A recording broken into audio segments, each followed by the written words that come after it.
The Seneca Nation is contradicting Governor Kathy Hochul's office about how the new gaming compact agreement was drawn up, which has the potential of a casino going up around Rochester. Now the state delegation of the city is demanding answers. Alex Love joins us now in the studio after speaking with Assembly members. Alex. Well, we've learned, Isabel, that the bill was paused on Friday in the House of Assembly, and state lawmakers don't expect to vote on it next week due to a lack of transparency. But according to the Seneca Nation, there was never a non-disclosure agreement in the first place, stopping the Rochester delegation from hearing about this plan.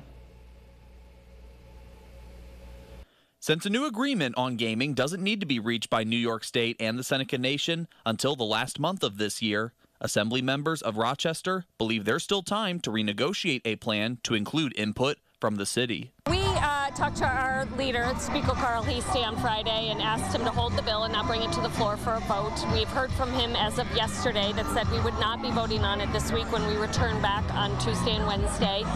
We have until December 9th to reach an agreement. This process was bungled.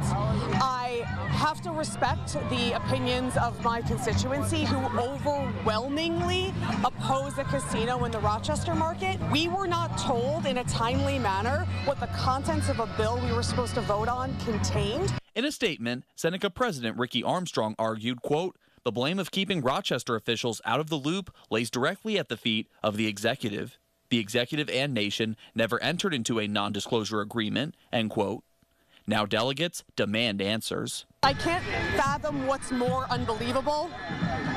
An executive branch having an NDA against the legislative branch about the contents of a bill, or them lying to us that such an NDA existed. If this is true, someone in the governor's office needs to lose their job.